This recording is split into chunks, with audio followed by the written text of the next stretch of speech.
All Wow. right. Thank you. Okay. You're going. Okay, good. Okay, thank you, honey. You're welcome. Okay, there I am. Okay, now I can type.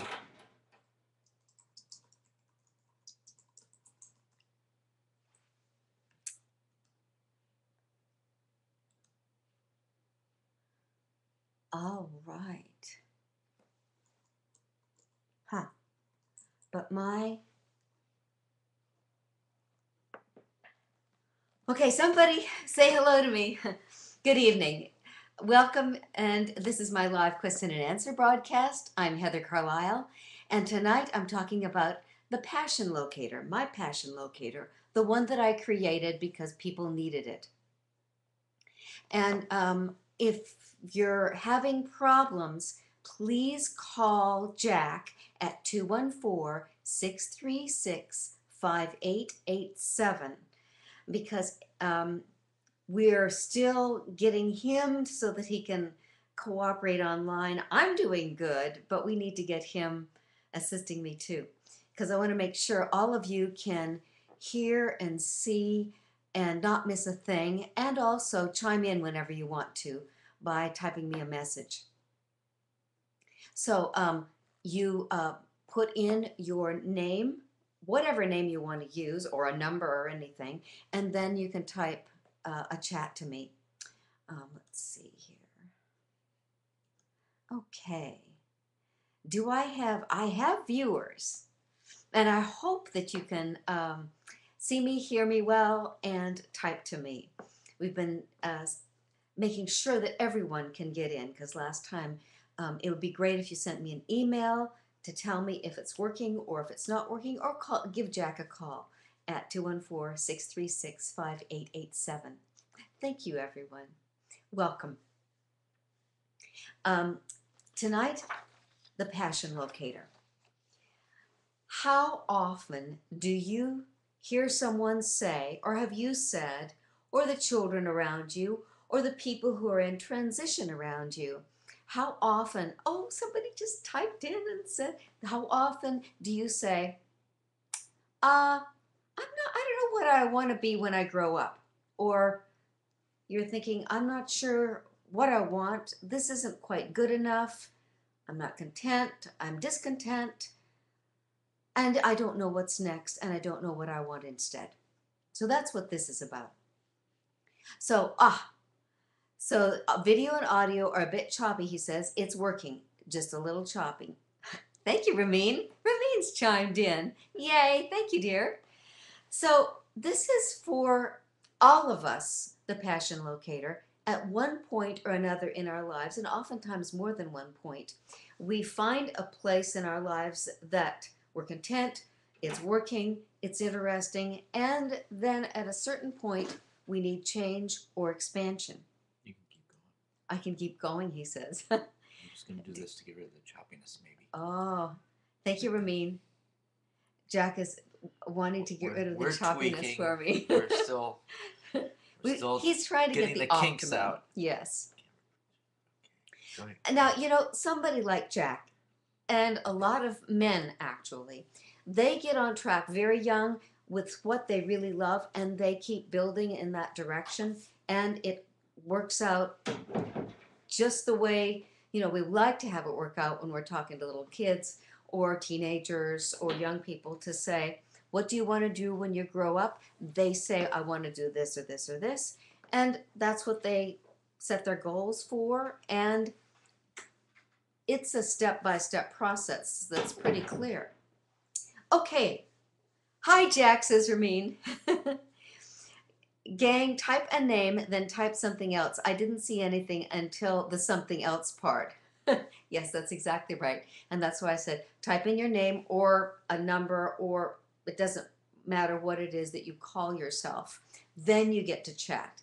Kind of like you have to log in first so that it recognizes there's someone who wants to talk to us.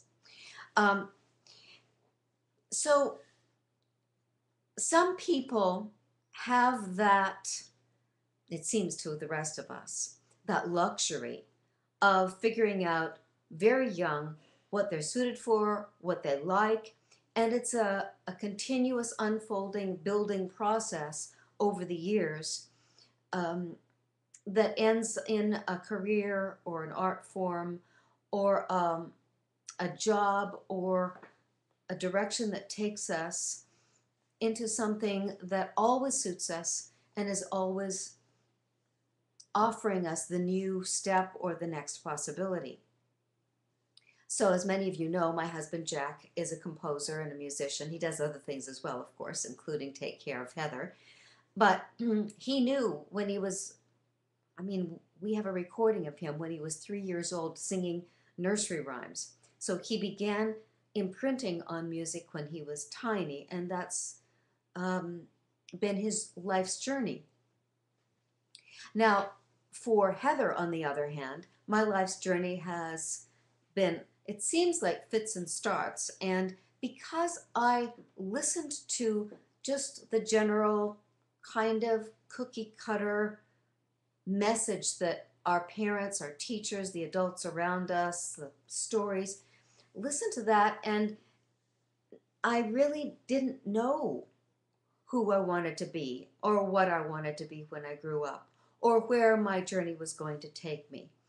And that's very typical for many of us. And so I wanted to help people solve that problem without feeling so lost, or like I did, kind of like, well, is there anywhere that I'm valuable? Is there anywhere I belong in the world? Who am I, and does that matter? So I'd like for my passion locator and for my process called Rewriting Your Future to give any one of you who wants to find a direction next, to help you find it for yourself. It's not for any of us to tell you where you're going, what suits you best, and what it is that your passion is. And it does help when you're given some options or some mentoring, some guidance. I've learned that one of the most powerful things for all of us in life is having mentors, role models, teachers, those who can coach us or stand beside us, encourage us, ask us questions so that we can find our passion. And our passion sometimes changes. Oftentimes it changes. Imprinting, heavy. Imprinting. How so? S. Grogan has chimed in. Hello, mademoiselle. I am delighted that you signed on, and I would love to hear any questions that you have, as is true of any of you. And incidentally, this is my second Q&A broadcast, starting over at this point in my life. And I was thrilled at how many viewers I had the first one last week. So thank you so much for tuning in. You're an inspiration to me. Glad to be here, she says. Thanks, dear. So I wanted a system that I could give people where they could look for themselves, where we can all find, because it's located in what we love, who we are, what inspires us, what contents us, what makes us feel like we're on track, like we're secure, like we're valuable. I wanted something to help people find that for themselves. And of course, there are many of us in the world who are now mentors, coaches, counselors, guides, teachers, therapists, moms and dads who know better.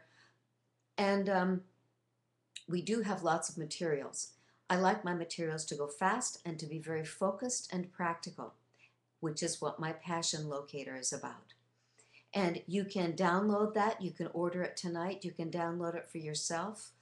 And I brought you a piece of it, which is kind of fun, as your handout tonight. So if you can download your handout, it's a PDF file, and it's got 2 pages. Here's the cover of the passion locator, and here's the piece that I brought you for your handout tonight.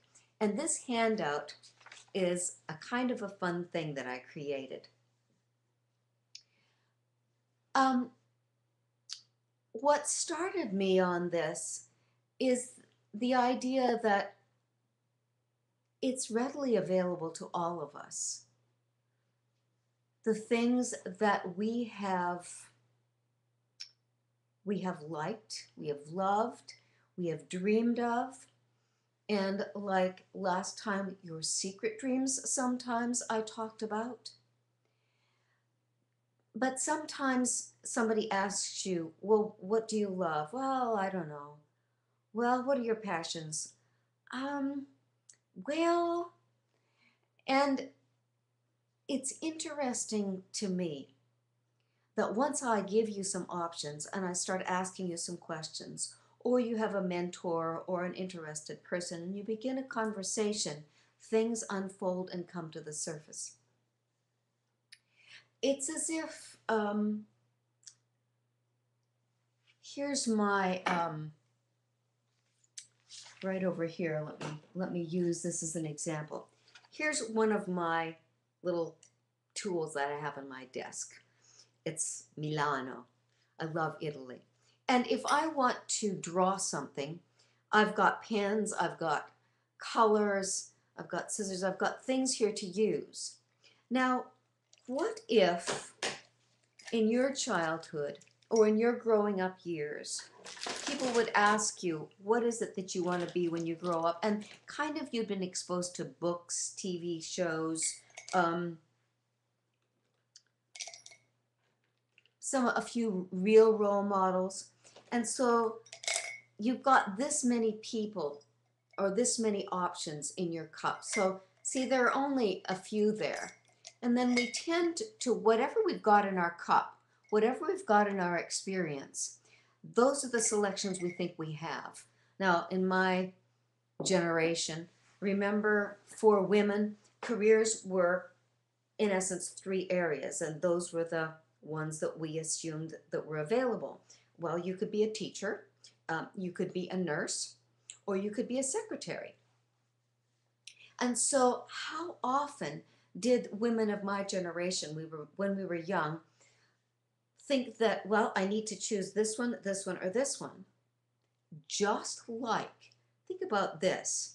When you've got a little child at dinner, and all of us have experienced this at one time or another, I'm sure, and they don't, you know that they don't particularly like vegetables. So there are a few on the table, and then you ask the child, all right, Jeffrey, do you want peas, carrots, or beans? And Jeffrey, of course, looks peas, and he says, no, yeah, well, okay, I'll take that one. So he's going to choose one of the 3. And this is a little piece of how neuro-linguistic programming or hypnosis or suggestions work. It works with Jeffrey. We give him 3 options, and he doesn't think outside the box. He thinks about those 3 options, and then he chooses one of those 3. So just like women in my childhood or in my mom's era, where women could choose one of 3, and that's all they thought about. Unless they were exposed to role models doing something else. You know, say her mom was an author or a newspaper writer, or her mom was, instead of a nurse, a doctor, or her mom ran a local real estate office. Then we think about other things. Isn't it interesting that what the menu that is offered to us by our experiences in life is typically what we choose from? Which is one of the reasons I created my book on childhood heroes and archetypes. Because whatever it is that we identify with when we're little kids, that's kind of the menu, one of the menus we look at. For example, okay, there's Superman, there's Batman, there's Cinderella, there's Michael Jackson, there's all the different famous athletes. So and nowadays it's what kids see on TV, and I'm thinking, athletes and actors, that's 2 professions and there are 1,000 professions. So I wrote the Passion Locator to begin to open the doorway so that you say, this is the doorway that I'm interested in. No, I don't want to be an athlete. No, I don't want to be an actor. No, I don't want to be a fireman or a nurse. I want to do something that has to do with helping kids. Or I want to do something that has to do with business and economics, or business and product development, or business and serving people's needs in third world countries, or a million things. So the Passion Locator I consider a system of new doorways, or a way for me to offer you not the 3 things in the cup, but I'm making a mess here, but maybe 100 things in the cup. So you're saying, ooh, ooh, ooh, ooh. Oh, no, not those, but this one and this one and this one. Oh, this one too. So that you end up with a whole lot of options that suit you. And it may not be any of the ones that people told you could choose from. So instead of Jeffrey choosing from the peas, carrots, and beans, he says, well, actually, I'd rather have Brussels sprouts. Oh, well, we'll have those for dinner tomorrow. So tonight, the piece that I brought you is a very simple way of filling up your container of items that can be on your passion list, and you get to choose from them. Someone says, please elaborate on the Superman complex. Superman, dual existence, hidden weakness, outer invulnerability, absolutely. That's a whole system of heroes, role models, passions, and of course, if a child imprints on a superhero or Superman, there's a whole panoply of elements around being like that. So if it's okay with everybody, I will talk about how Superman works, and of course any other role model is going to have all of these dimensions. I'm just wondering if I have a copy here. I did have, yeah, I do. Here we go. This is the cover of my handbook, which is on childhood role models. And it's a pretty extensive piece of work. I also have 3 CDs that go with it, a 2 CD set, which is a live class where I taught about this kind of role model, system of role models from our childhood heroes, and also me reading the book aloud with my commentary to help you move through the handbook and use it, because it's a handbook. It's not just you read it. It's I want you to do it for yourself or for your kids. And so, yes, there you go. You've said dual existence, and yes, it's even more complex than that, isn't it? So if we're looking at Superman as an element of a passion locator, oh my gosh, that's an easy one, isn't it? Because Superman is special. He's not just your ordinary guy. He's not just a dad or the mailman or one of the people in your ordinary life, your teacher, your person, your waiter in a restaurant, or your doctor. Superman is special. He's super. And all of us want to feel as if we're special. And this is a very, it's a cartoon way of pointing this out. So if we're using a cartoon, to me, that's a quick way of saying something very directly. And that's one of the reasons that we developed cartoons is, yes, we want to convey a very strong opinion quickly, and we want to teach children quickly in a simplistic way because they're not ready for higher order thinking. And of course, now we're so habituated to quick information and technology and color that we are having systems of thought, education, learning, experience that go quickly and across the surface and oftentimes don't go deeply or underneath. It's very different reading a classic novel versus watching a cartoon on TV or going to a Superman movie. We can't convey things of great subtlety, depth, and maturity in a movie usually because we find it visually boring. And I can imagine that Miss Grogan is agreeing with me because I happen to know she's one of the most literate young ladies I have experienced.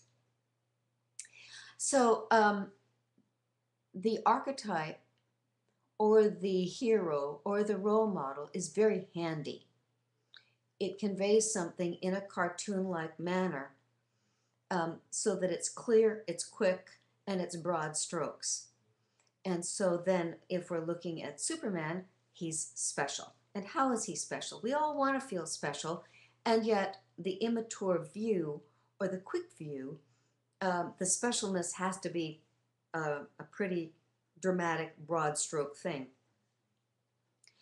Well, he's not from our planet, so he's an alien, which means he doesn't really belong here. He's visiting here, but he can never really belong here. So there's a paradox there where, yes, he's visiting here and he's special, but he doesn't really belong here. He doesn't have a home.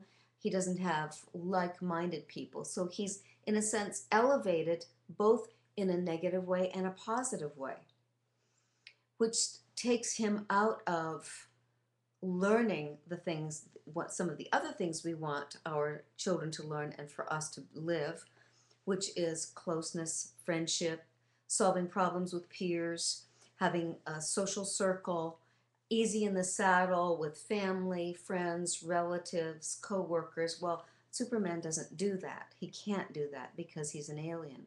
So that makes him develop a strong independence and a self-reliance.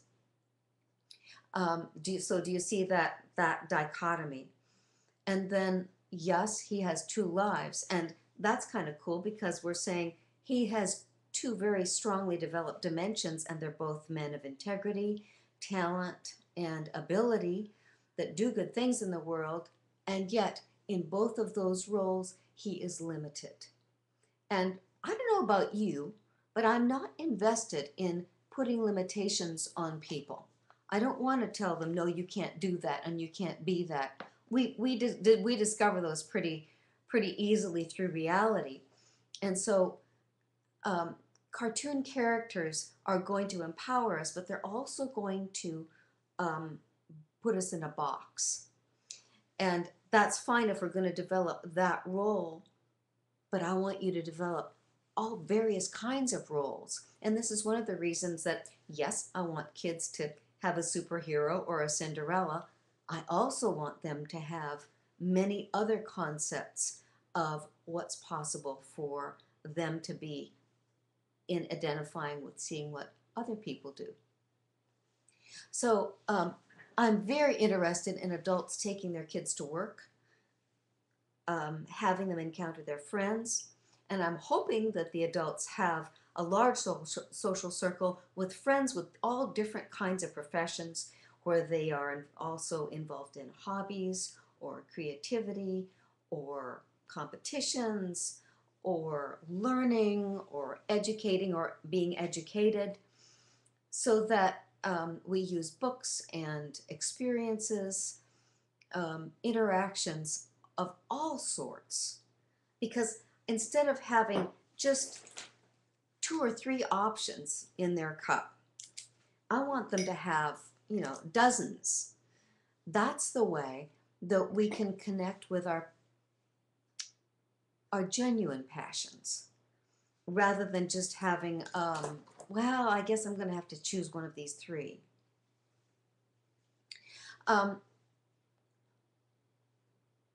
I think I'll just speak to that other thing about Superman, where the hidden weakness, outer invulnerability, that's a whole nother part of the masculine model Superman gives us, where he's probably not emotionally intelligent, and he's probably built an ability to be stoic and strong and unaffected by certain things, which looks strong, but actually it's just stiffness, just an ability to separate the self, which is very handy if you have to be brave in a certain circumstance.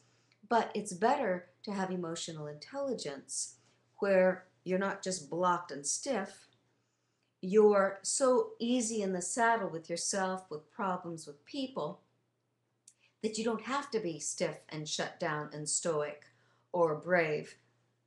You move into it with flexibility and wisdom so that you can talk to what the truth is of the situation and not separate yourself in a black and white way, or it's you and me, or I'm vulnerable here and you're not, or you're whatever that is. That's a simplistic way of thinking that is natural for children, and yet they need to be around adults where we say, well, let's discover this, let's talk about this, let's look at this, because this is a vulnerable thing, but we're fine, we know how to handle ourselves. Let's look at what our options are and what's the best approach. I like your smile, Stephanie.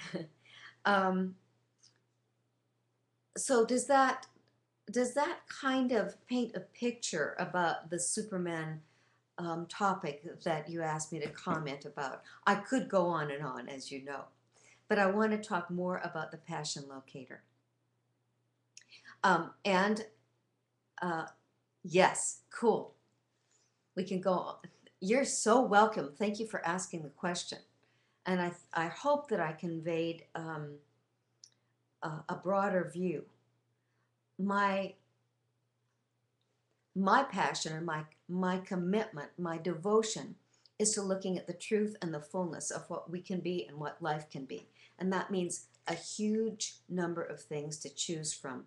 And if you're not aware of those, then you're probably not going to go find them or choose them, which is why I wrote the Passion Locator.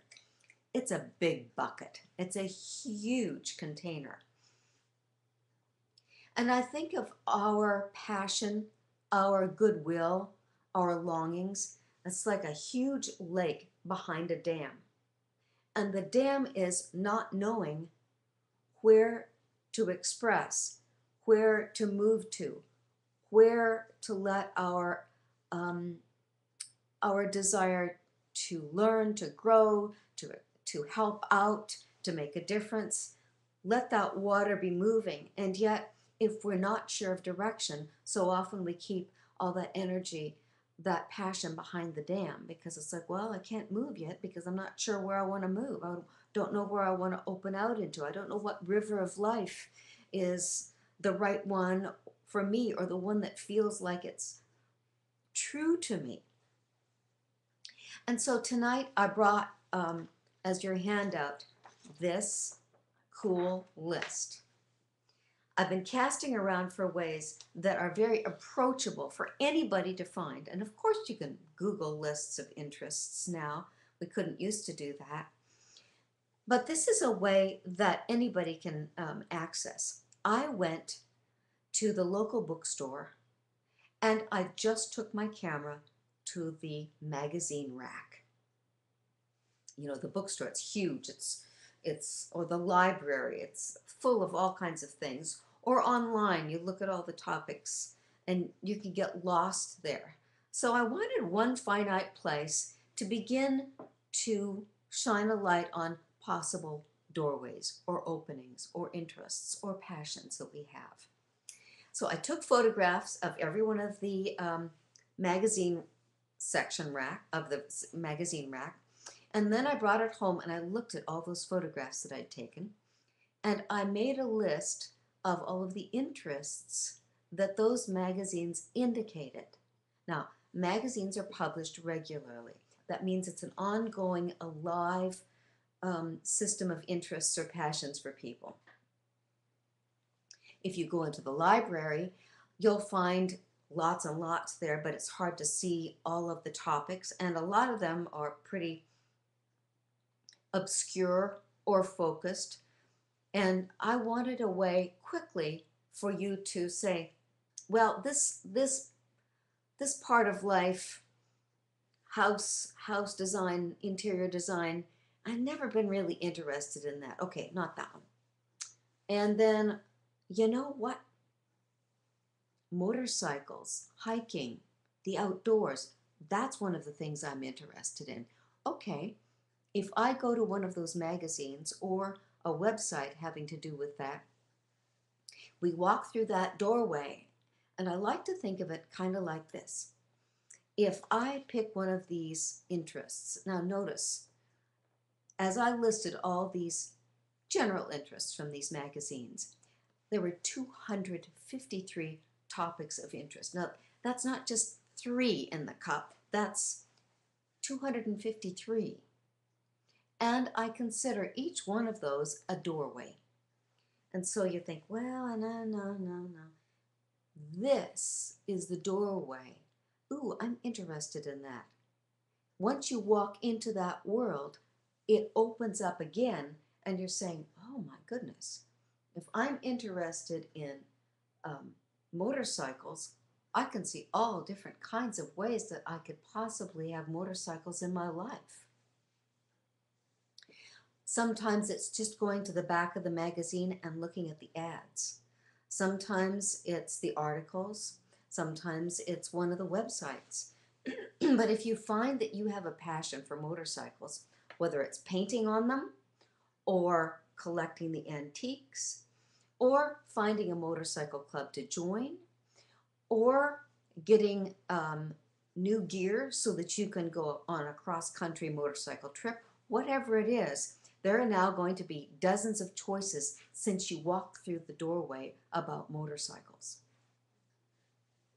Okay, you guys, does that make sense? Were you able to download your handout with this list of 253 different passions that people have, alive passions? Because magazines are published regularly, and they wouldn't be published if people weren't currently today interested in those or have a passion in one of those topics, one or more of those topics. So what do you think of that? I'm curious. Do you have any questions about that? Might that help you move past one of the queries or blocks or wonderings or discontents in your life? All good here. Okay, somebody says, oh, Jack says he's testing now. My sweetie is now testing. He says, I'm online, but it's breaking up for me. Somebody else says, all good here. Would you ask others if it is breaking up for them? All good here too. Excellent. So we want to know that we're broadcasting seamlessly so that you can hear every word that I say and that it doesn't look like I locked like that and then keep broadcasting. I want this to be easy and enjoyable for you and for you to be able to instantly understand what we're learning about and to ask me any questions that you have. So I'm always interested in you typing some questions. I wish I could always just say, all good here. Yeah, we do. And yet life is more complex than that, isn't it? One of the questions I have is, what can you do if you have a lot of interests and it's tough to narrow it down? Now, interesting, that is an equally difficult question. So that if somebody only has 3 interests and then somebody else has about 40 interests, it's equally difficult decision in terms of, okay, what do I go forward with? Which one do I choose? Because really, we only want to choose a couple. Otherwise, we could just look at all these wonderful interests and go nowhere, right? And I have to say that I'm one of the people who did that. Sometimes I think I still do it because I have a lot of interests. And that means if you do have a lot of interests, your life will always be rich. And hold them all lightly. You don't need to let any of them go because they speak of something that you care about. So those are all yours, and I want you to know them well. I want you to make friends with them. I want you to know, yeah, I like this and this and this and this and this, and that's part of your identity. All good here too. Focus on periwinkle, a joke. Periwinkle. Yeah, that is periwinkle, isn't it? So we want you to hold them. We want you to know them. I would like you to write about them or make a list of them so that it's a lovely thing for you to have kind of like a treasure chest. And actually, I want to show you one of mine. I have one right here.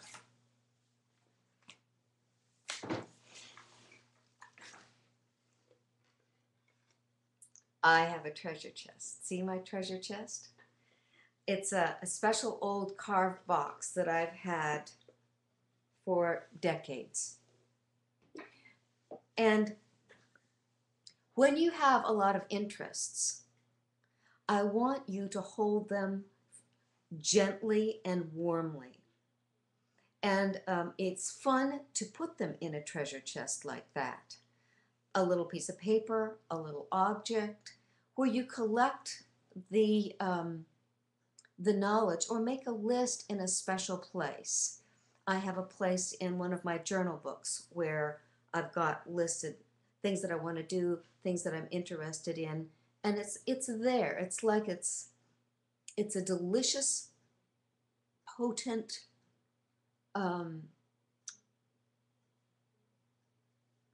how do I say?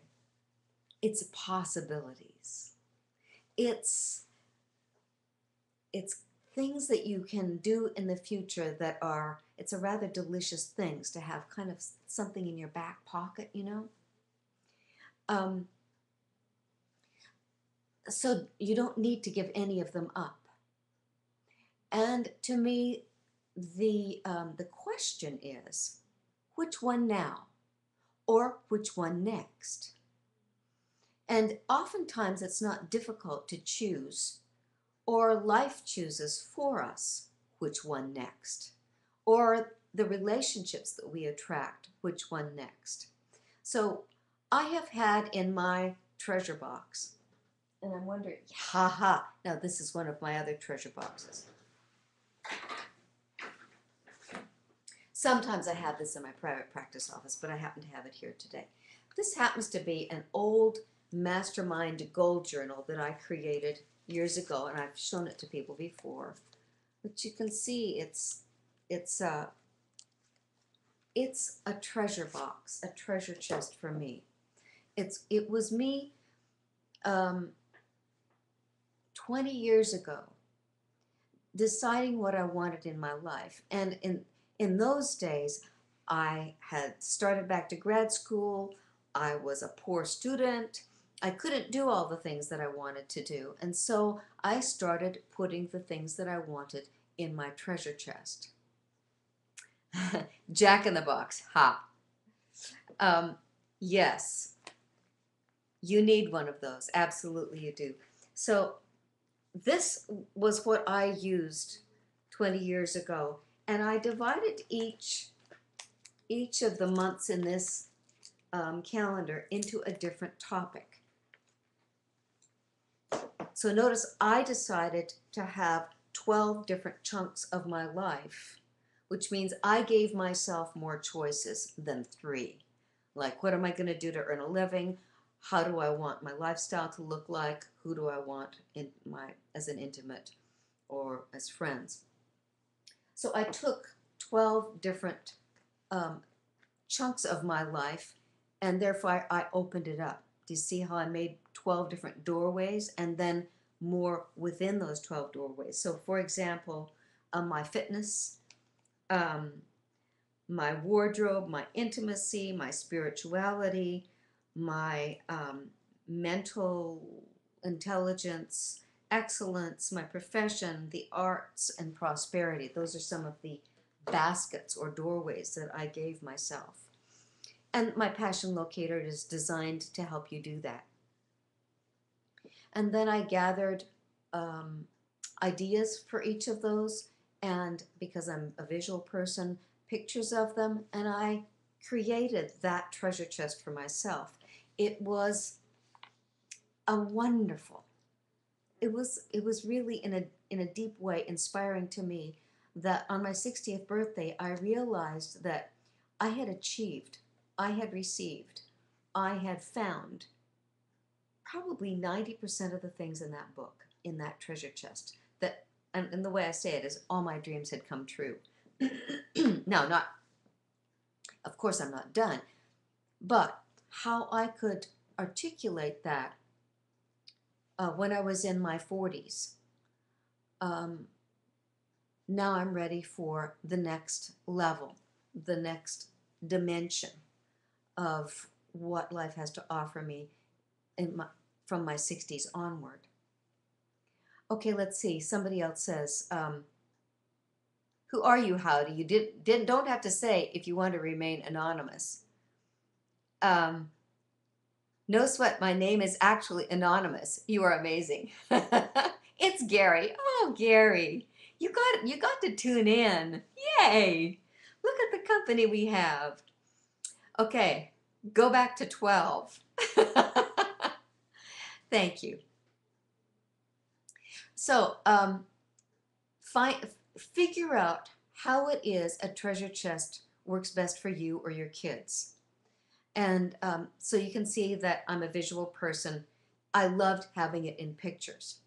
If you're more a word person, then that treasure chest, the actual physical one that I have, some people put brochures or a piece of note paper with the words on it, almost like it's a little prayer, and then you put it in there and forget about it, and it works. One of my dear friends did something remarkable just as an example for this. She wanted a home, and she found a brochure for her neighborhood, her community, and there was a beautiful little house, just the kind of warm, friendly, and lovely home she wanted. It was on a brochure. So she took her brochure and she put it in her treasure chest. And I think she was using a shoebox in those days. And years went on, and she ended up getting married and ended up looking for a house, and they found their dream home. They purchased it. And wouldn't you know, when she opened that box, her treasure chest box, the house on the front of that brochure was the exact house they bought. Now, I love that story, and I love that she tells that story. And it's part of that where watch out what you ask for, and so be specific about what you want. And I have many other stories that I've experienced that say the same thing. When you decide what it is that is your doorway or that suits your passion or your heart, and you have a specific image of it or description of it, it's not just one of those three that your cookie cutter teaching came when you were a child. It's you now as an adult asking for what you want, and that is goal setting that comes to you more than just with logic or with the step-by-step reasonable process in that direction.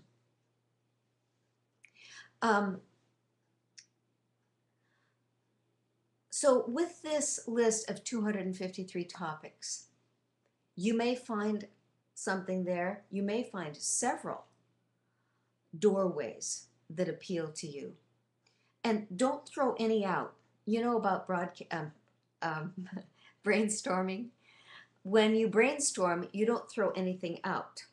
If it's kind of got energy attached to it, or it's fun, or it's silly, but you like it, let yourself brainstorm. The old fashioned way of science, reason, logic, intelligence, responsibility, yes, those have to do with setting reasonable practical goals and achieving quote unquote success in a certain linear way. We know nowadays that life is much more colorful and dimensioned than that. And so you never know what it is that's going to appear on your river of life, which tributary you need to go down and then come back to the main river. This year it's been interesting for me watching how many of our friends have been injured. They've been seriously injured, which means brought to a halt physically, where they need to be healing and off of work. And I see that usually as some kind of a spiritual ordeal, or a cosmic 2x4, or a wake-up call, or an invitation to rest and get perspective.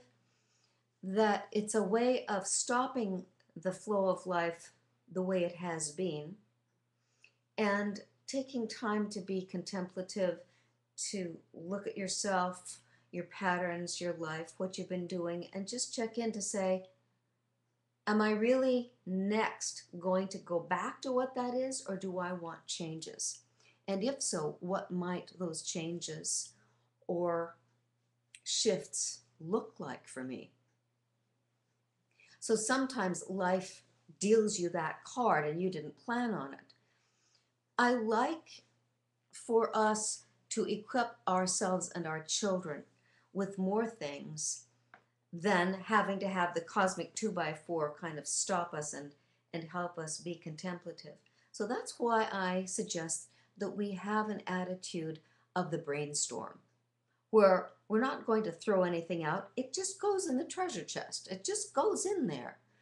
It may not be a goal that's like your career or your profession or a lifetime commitment. It may be something that refreshes you at some point on your journey. It may be that it's a way that you become more imaginative, more creative with the things of greater endeavor that you're doing. One of the things that I love in my life that's kind of like that, it's in a certain way practical, in another way impractical, and it has woven through my life, using that metaphor, it's needlework and sewing. I learned various things about handwork, whether it's embroidery or quilting, and then about sewing, clothing, repairing things, designing things, costumes, all kinds of things, quilting, that sewing has brought into my life. It was a way that I lived and earned my living when I was for a year in England, because I worked for a boutique where custom-made clothes were sold. So I did earn my living at one point in my life with my sewing skills, but I knew that wasn't going to be something that I would take to the professional level. I just knew that wasn't enough, and it wasn't the right thing. And yet, it's one of those interests that has paralleled me, and it has done many things in my life. And one of the things is I find that it's a meditative and delicious getaway for me when I get out my sewing machine, or I get out my sewing box, or my embroidery stuff, or knitting, or whatever it is. It's a way that I pull aside from things that are demanding so much and I come back to another part of who I am as a woman. So in my treasure chest is a whole system of stuff around sewing. And you probably, and I have many other things, of course, too. Just like Miss Grogan said, what if you've got a whole lot of interests? Well, that's exactly what I want for you. That's exactly what I want for all of us. I want us to have a whole rainbow of things that we love or enjoy, and then give ourselves the freedom to pull the colors or the interests that suit us at a certain time or in a certain place on our journey. Let's see, someone else has said something. What you sow, this you shall reap. Silly. Okay, Jack is asking for help, you guys. So thank you for taking care of him. So the broadcast is going well. Thank you, everyone, for helping us this way.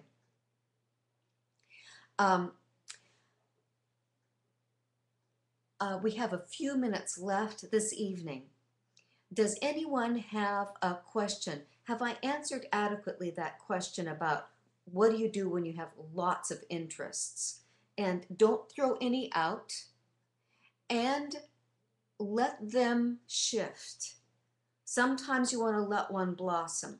Like, for example, if you end up getting a job in a certain field and there's a doorway there for training or for finding another part of your stride, you know, where it puts you in a circumstance that you've never been in before.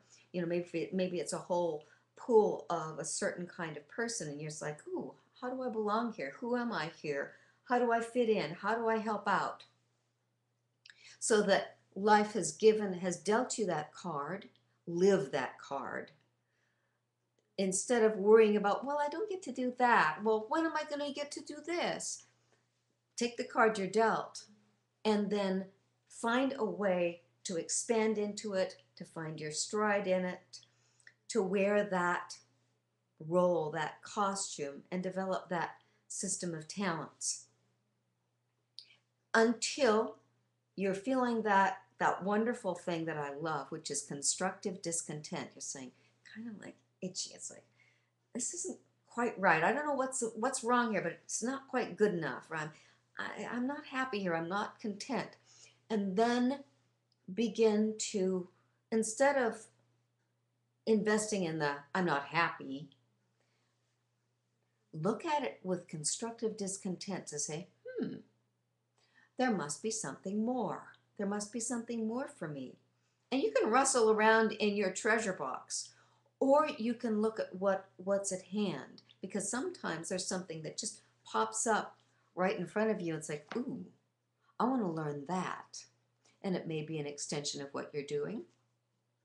Or maybe it's something that you do on the side for a while, where you learn about it, or you have a hobby, or a part-time job, or you go to school, or you take time off on the weekend to just go and have fun with that particular topic. So let's see here. You're all the help he needs. Thank you. Probably the close proximity to the hub. How to stay positive every day? Yes. Yes.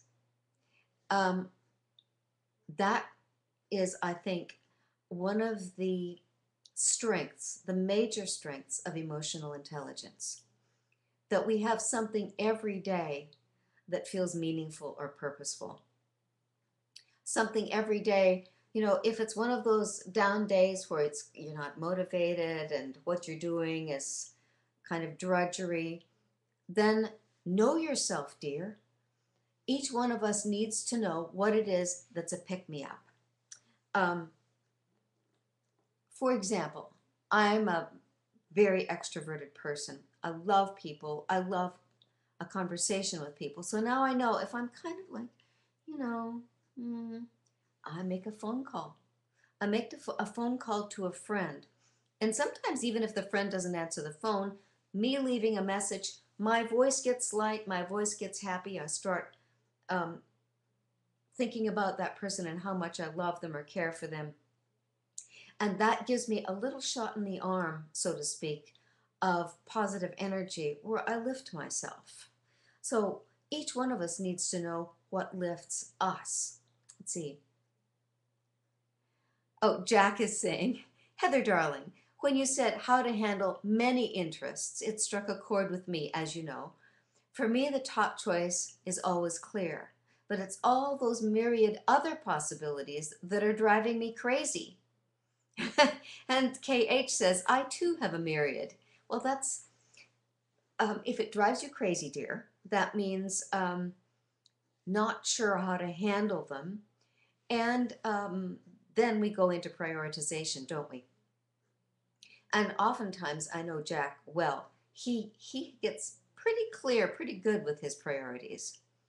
I'd like to echo that. A myriad of interests. Aren't we lucky? Aren't we lucky to have a myriad interests?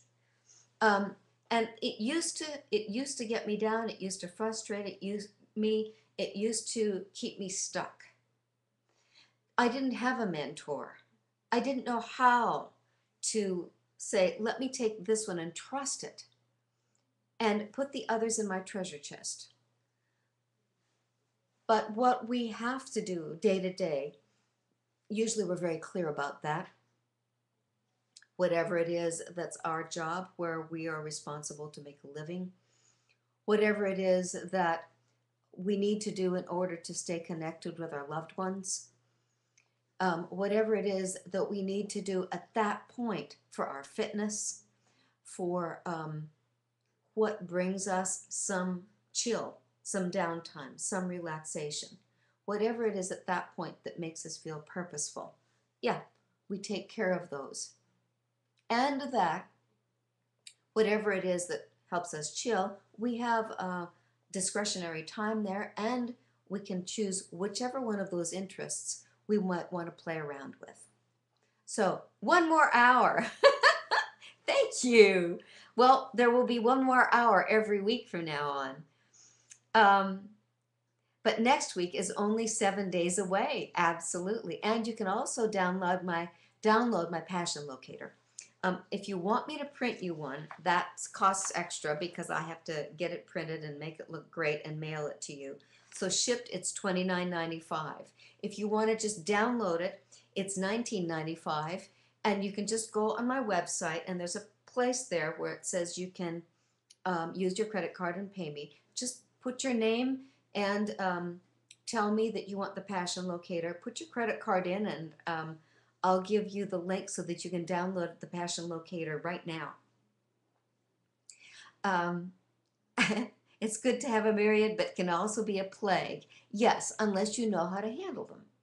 And if you know how to handle them and make friends with them, you can keep them. You know that they're always yours, and that there's always going to, at some point, be a time for you to enjoy that in your life.